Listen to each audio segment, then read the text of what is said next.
Start off the epidemiology of pancreatic cancer in the year 2009. It's the number 4 cause of cancer-related deaths, and we all know it's also the number 2 cause from gastrointestinal cancers.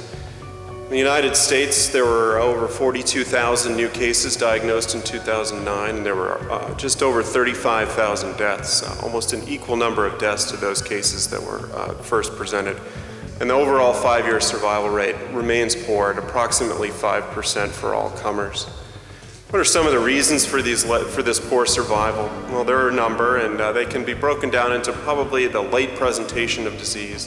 Why is this important? Well, surgical resection has been the only treatment that's been associated with cure, and the 5-year survival significantly reflects this. And patients who undergo a pancreatic resection have a 5-year survival of approximately 25 to 35% in the best series, as opposed to patients, or in contrast to patients who receive no cancer-directed treatment, their 5-year survival is as low as 5%. What are the surgical therapies for pancreatic cancer? Well, most tumors occur in the head end or uncinate process, and for this, a pancreatic duodenectomy or a Whipple operation is performed.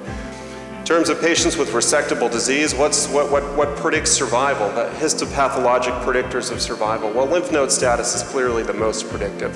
I think this is relatively well agreed upon. Patients here, 5-year survival in this large series of patients from the Hopkins experience show that patients with lymph node positive disease, their 5-year survival is only approximately 10%. However, the median 5-year survival for patients with lymph node negative disease was significantly greater at about 25 to 30%, so lymph node status is the most predictive. We also looked at how this radiologic staging predicts resection. In patients with stage 1, radiologic stage 1, so that's less than a quarter of contact with any of the vasculature around there, had a greater than 90% chance of resection. So we believe that these patients probably should be triaged onto surgery at that point.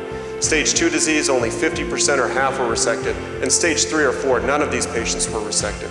What are some other favorable predictors and/or predictors of survival? Tumor size was significant, less than 3 centimeters.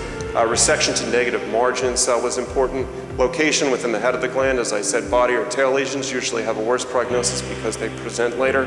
Also, well-differentiated tumors, less aggressive grade of tumor was significantly associated with improved survival. And intraoperative blood loss, less than 750 milliliters, was associated with a significantly improved survival. Thank you very much.